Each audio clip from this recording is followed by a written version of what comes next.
Many Amazon sellers lose sales because their main image is not optimized.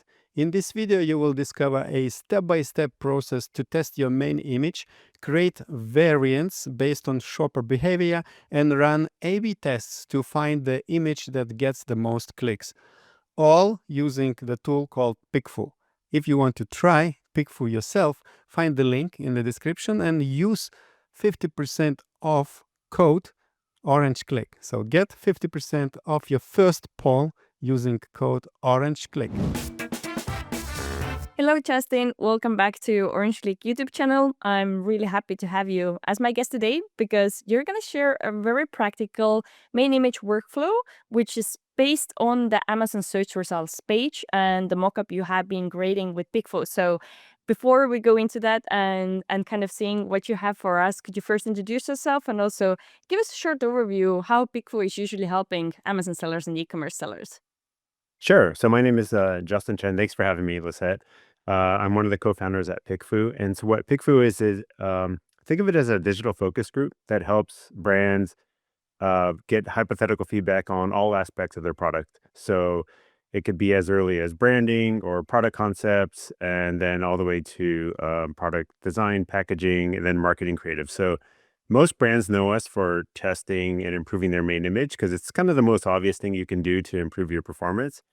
But after they do that, they do realize that, oh, I should have used PickFu much earlier in the process to test some of these more impactful things, before I order a bunch of a weird color of product variations, things like that. And so really, it could be anything before you're going to invest. It could be even just, ads or other marketing creatives running off Amazon. So it's not really Amazon specific. But really quickly, the way it works is we have a panel of people all around the world, and we incentivize them to respond to these very short surveys. And so you could put up a couple of variations of your own concept or yours against a competitor, and they're going to vote on it. They'll give you written explanations why and demographic information. And so it's a really nice way to test in a private sandbox any changes or decisions that you're going to make. Very good. Because we know already for a long time, at least in the Amazon space, that we should not make decisions based on just our gut feeling or just thinking what we think looks the best or would work the best, but we rather should back it up with data. And as I said, there are many ways actually how to get insights even before you place an order or start to develop a product or work on the creative. So I think it's a wonderful tool to have. And of course, main images are super, super important because we need to have that click from the search results first to even get customers to our product page. So what is this workflow you're going to show us today? Or maybe you want to share your screen and we can kind of dive straight into it. Yeah, so I'll share my screen. We'll go over a few slides just to give an overview, and then I'll hop over to a demo where I'll walk through some of the actual surveys and even show how to build it. And that'll probably be a little bit easier to see it hands-on. Okay, so yeah, so what I'm going to talk about is a pretty easy flow that you could run, if under an hour, if you've got if you're motivated, but very quickly. So the nice thing about running PickFu tests is that they're very fast. So a lot of them will typically finish in 15 minutes to 30 minutes. And so you could work with your designer and keep iterating on different variations and then have a lot of confidence before you launch or before you test it and manage your experiments. So really quickly, I'm just going to go over these 4 kinds of tests that I'm going to show in the next slides. So the first one is going to be a SERP mockup test, and then we're going to go into how you test against competitors, how you test your own design variations, and then how do you validate to make sure that you actually did make an improvement. So the first one is actually this search result mockup test. And so what you're going to see in this image right here is not an actual Amazon page. This is actually a mockup that our service creates. And so you could adjust any of the images, the titles, the star ratings, the price, all that kind of stuff, just to simulate the search environment. And people are going to be asked to choose which product that they would purchase, depending on what they're searching for. And so what's interesting here is that there's obviously a lot of factors involved when people are clicking on the search results, and it may be the main image, and in most cases it is, but it could be things like the title or the number of ratings that people have, or even the price. And so the first thing around improving your click-through rate is just kind of understanding what it is that factor is. So in most cases, it is going to be image, and so that we're going to jump into the image optimization process. But this is a nice way to kind of truly understand, because a lot of times you see those numbers in your Amazon dashboard, but you don't really understand why. And so now people are actually going to tell you why, and I'll show you what a pull looks like after the slides. So the first aspect of this image optimization process is getting a baseline of how your main image performs against your competitors. And so if we're the Bobo's protein on the bottom right, the first thing we would do is grab the top 3 competitors that we perceive as our competitors, and take their main images from the Amazon listings, and we're going to test them against each other, and we're going to see how we're performing, and we're going to note this performance for future reference. But the more important thing here isn't necessarily that we're losing, but we're going to read through all the customer insights and see what they wrote to understand why they said that we lost. And so, sometimes it could be branding, but a lot of times it's things like, oh, I couldn't tell how many quantities came in the package, or what the relative size was, what the ingredients were. So, you'll notice that a lot of these other ones do have a lot of other aspects besides a single bar. And clearly we're not selling a single bar, because that would be kind of silly on Amazon. So, it's not a great main image to start with. And so reading through that feedback, you would then work with your designer and create a few different variations. Um, and then you would start testing them against each other. And so this might be a couple rounds depending on, how people react to it. In my mind, before seeing these test results, I thought they were both great, but clearly the audience felt like option A was much more compelling. And you could read through all the responses to see why they found option A more compelling. And so the important thing is that you're iterating based on the feedback. Sometimes you may be going down a route that doesn't work, and you kind of have to take a few steps back, but that's fine, um, because this is all in a private sandbox and you're not testing it live. And the other important thing to note is that you don't want to just stop at iterating on your own variations until there's a winner. Like, this is great that option A is better than option B and is probably better than the original. But if we don't retest it against our competition, then we don't really know if we've made a actual improvement in the marketplace. And so I think this is where a lot of people get caught up with bad performance when they do these kinds of off-platform testing, is that they just test their own variations against each other. But if you don't ever test against your competition, you may not have actually improved. You might have just changed it in a different direction. Like it may be worse than everyone else in a different direction. Maybe, maybe it's just a different color, or maybe, it's just a different layout or whatever it is. But it's important to validate it. And so that's where this last step comes in, where we do a validation test. And so we take the exact same 3 competitors that we had in that first baseline test, and we test our new image. And what we're looking for here is a relative improvement. And in this case, we did win, but in all cases, we may not always win, right? Because maybe there are other factors like a brand that you just can't outcompete. But if you do show a relative improvement, then that should be a relative increase in clicks and give you the confidence to go and launch with this main image. So what a lot of people will do is they'll take this new main image, um, and they'll either launch it live, or they'll run it into a manager experiments against their previous image. So in this case, they actually did. We had a customer that went through this exact same process. They did launch it live. They decided not to do manager experiments, but within the 30 days after making the adjustment, they did see a nice improvement of 131% increase in sales. And you could see the before and after, definitely more compelling, a little bit more information about the products. And, the roses are kind of a nice little touch here. In another one, we worked with this client called Copper Compression, and we went from this original image to one that showed a lot more information about the product. And the nice thing about this one is they ran a manager experiments test, and they got to statistical significance in less than 7 days. And typically they were seeing at least a month to get to any kind of significance, either good or bad. And so this was a really nice proof point of validating before testing manager experiments, and how it actually fits together with live testing. And so, we have this positioning here where we're not trying to say that you don't need to do a live test. I think there's a lot of validity to doing a live test, but some of the issues with only using a live test is that, one, you're always losing money by definition of a live split test, because you're always putting one that's worse than the other one. And obviously it's going to be very slow depending on how much traffic you have. and you're not understanding why. You're not getting written explanations about how to iterate on it. And I think more importantly is that, and we actually validated this when we talked to the product manager of manager experiments at Amazon's conference last year, was that when you're testing live, people tend to be very conservative with the changes that they're going to make because it's live. It's very scary. Like you are going to lose money. So the reason why a lot of people their tests take very long to get to significance is because they're testing such minor variations. So maybe they're just adjusting the font or this or that, and they don't want to make something drastic. And a lot of the images that I showed you today are very drastic. And I think, most people would be very reluctant to throw that up without any kind of validation. So he found, and what we've also seen is that when people do some pre-validation before doing a live test, they get to statistical significance much faster.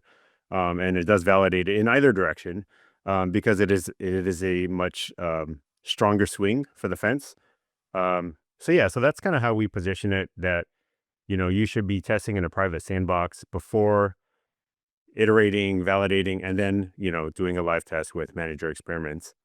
And one of our agency partners, Daniela, spoke at Amazon Accelerate last year, and she was giving a testimony about her experience and how 75% of the winning PickFu polls that she runs for her clients do definitely lead to an increase in sales for her clients. Obviously, everything 100, it's hard to be 100% anything, but I think it's a pretty good success rate. And so I definitely recommend testing before going live. I think it's kind of wild that people make these changes without even running MYE, or then doing MYE and kind of like not taking advantage of the time that you're spending, because it's a big opportunity cost to let it sit there for 6 to 10 weeks and just kind of, potentially losing money.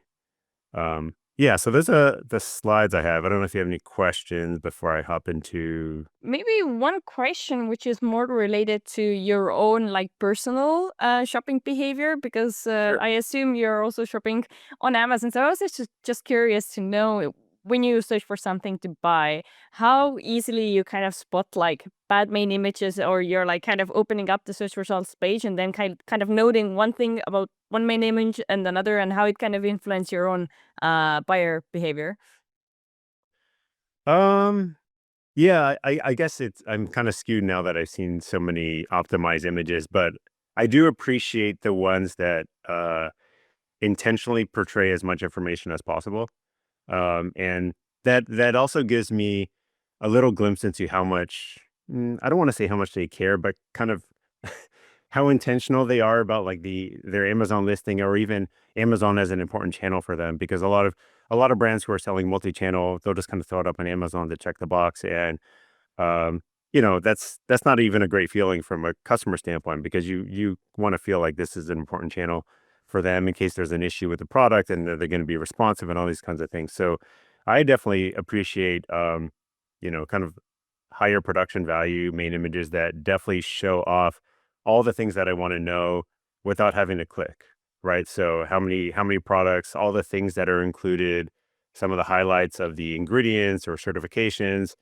These are a lot of the basics that a lot of people are talking about now, and I definitely think there's a lot of validity to that, because like in the Bobo's protein bar, maybe it is one bar. I'm not going to read the title, or I'm scanning the title, and there's, everyone's stuffing the title with so many things that like it's probably cut off, and like there's too many words. And so it's very interesting that there is a certain art to getting the main image right.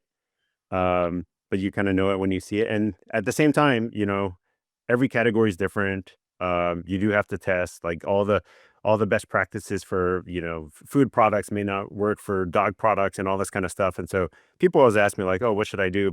Well, you have to test it. Like, I can't tell you to put the ingredients of your dog harness on, like, that's not going to do anything. Right. So, but it works for foods. Yeah, definitely the creativeness has to be there, because like obviously the space is quite limited how to display the product. I mean, there are various sizes and like angles and everything you can use. So I guess you would agree that always it's always a good idea to also look outside of your own category to get some inspiration, and then kind of craft new versions of main images to see what could work better, and then test it and have like a. But yeah, it's always interesting interesting to ask, like, people in our space about their own shopping behavior and how they notice, because obviously we're a bit different because we notice all the little things, but at the same time, maybe also we don't pay attention to some things when Yeah. we shop on Amazon. Yeah, I would say the only change I think in my behavior lately has been, and I think this is a broad trend that we've seen over the past 2 years in Amazon, is more focus on the brand. Not that I'm looking for like a huge brand name like a traditional retail brand, but I am looking for again intentionality with the brand, and I think if the brand isn't mm, doesn't fit the product that I'm trying to buy. Like it's just a really weird name or a name I don't recognize. And I think it differs for the kinds of products too. So if I'm buying something that I'm going to cook with and I care about like how it was manufactured and the ingredients, I'm more likely to pay more for a brand that it doesn't have to be again like a brand that's sold in retail, but at least a brand that seems to have a reputation that's selling like multiple products in that space. And so I think there's a lot more factors there because I am finding myself starting to identify like, okay, like, well, I know that's cheap, but that's a really weird brand name. It doesn't even match like the category we're in. And I'm probably just going to pay a few more bucks for something else. Yeah, also very nice point, because obviously now Amazon also gives brands more opportunities to kind of showcase your brand and like the product collection and everything. So yeah, definitely something that sellers should take advantage of right now. But you said you're gonna also show us how does it work, right? Yeah. So let me show you real quick in the browser. So this was that first test, where basically we made these little mock-ups of the main image, the titles, the ratings, the price, all that kind of stuff. So this is what we see as the client. Um, as the respondent, they're going to see something more like this. As we're going to put it into an Amazon search box, and this is something that's rendered for them, and they're going to click one of these uh, to make their selection. And so if we read through the AI summary of the responses, you'll see that a lot of people did note the visuals made a big difference. Close up of the box, the actual bars, um, packaging. People like seeing the packaging. I know there's a lot of controversy around packaging because not everyone spends a lot of time on packaging, but you could still make the packaging look good post edit. I don't think anyone's going to complain if their box doesn't look exactly like what was in the Amazon uh, listing. So, that's definitely an opportunity to use packaging. Um, so this is the first test that we did. This is the baseline where we tested just the main images because that's what we're going to focus on for optimization. And again, people said that they liked seeing the product with the protein content, sugar levels, like kind of all this information that we're not getting over here. And this is the benefit of using the box as a advertising billboard, essentially. And even like, I'm not even sure if this is actually on the box. Like this might be a complete post edit.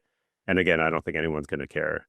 And so the interesting thing about that is that if you do find it works, the next time you do your packaging update, maybe you do add it on there, right? Because if you decide to go into retail or something like that, that actually may be an interesting addition to make, because again, in retail, well, you can't do this kind of fake edits, but you can test it online to see what works. And then maybe that's going to translate into physical stores. And then here's the iteration one where we just did our own variations against each other. And we did get to a nice win with option A winning 70% of the votes. And then this last time with the validation. And yeah, I think it's a quite nice new main image. And at least is on par with all the others. Probably could use a little bit more information about it in retrospect. I guess it shows it here, but I like how this one kind of pops a little bit more still for me personally. So yeah, there's always room for improvement. And to what we were just talking about, Lisette, I think the trends change all the time. And so even within your same category, I think you kind of have to keep monitoring what people are doing differently. You don't always want to follow exactly, right? Because you also need to stand out. So there's this balance of taking the best practices, but then also trying to find a way to stand out. Maybe it's using colors or, even different layouts and all that kind of stuff. So it's definitely a challenge. And I think that's why you have to keep testing, every 6 months or so at the very least, I would say, to revisit. the how you're stacking up against your competitors, and constantly be testing and tweaking. Yeah, that's let me just show you real quickly how to build one of these. So yeah, we have this mockup tool. So if you go into here, you could either create a blank mockup where you could just, put all the information in, or you can grab an ASIN, and I think I have an ASIN here, and we'll pull that information in for you. So um, just a really nice way to create these little mockups, and it'll preview in a little box like this. So this is what the respondents are going to see. You could also do it um, without like the surrounding box, and then it'll just be the listings by itself, and then people will see them side by side. But yeah, that's kind of it. Thank you very much. Very good to see also how it actually works in PickFu as well. So I think the past years, the rules around main images or by Amazon have not changed too much, but Mhm. is there something you're kind of expecting or wishing Amazon to change in terms of, because we know they're pretty strict with that main images, although there's a way how sellers can kind of push the boundaries a little bit time to time depending on the category. But is there anything you wish to see in the future that would just also kind of enhance the user experience of customers, the shoppers? Well, I think having more clarity around the gray areas would be beneficial. I appreciate having some rules around like the images, because I think when you go to other marketplaces or just to brands' own websites, it's really hard to tell what's going on, because like they get really wild with the images. So I do appreciate some standardization. But it should be kind of clear which categories can do certain things. And I know it's a lot of trial and error, and then people kind of reporting out like, oh, you could do this, and oh, you can't do this in shoes, or maybe things are changing now. And like, I think that's not really fair to the market. So I think if they could at least have some clarity around that. Um, but yeah, I appreciate the terms that they have. I think it's pretty helpful. Um, but I do think that as people get more sophisticated, they are gonna expect, kind of like I said, like my own personal shopping behaviors. Like I think they do expect kind of like this production value from images. And I think when you just slap, a photo of your image on white background, it just looks like you're mailing it in, and you're not really trying. It's not like enough in this current date and time. It's not enough anymore. No, no, yeah. You question what you're getting. I see. Well, thanks again, Justin, for showing us the workflow, how to come up with better main images. And if you're watching us now and you're new to PickFu or haven't used in a while, we have the link in the video description below as well. So check it out. And also, if you have any questions either about this specific workflow or about A/B test in general, then leave your questions also down under the video, because then we can invite Justin to come back and answer those questions as well. So thanks again for taking the time to join me, and I hope to see you soon on our channel. Thank you. I hope this video will help you to optimize your main product image. And if you want to try PickFu yourself, you will find the link in the description. And if you use Orange Click coupon code, you will get 50% discount on your first poll on PickFu. And as always, don't forget to hit like, subscribe to our channel, and leave comment or question below in the comment section if you have anything else to ask or comment related to the video you just watched. And now I recommend you to watch another video where you will learn how to create Amazon product images with ChatGPT. So check this out.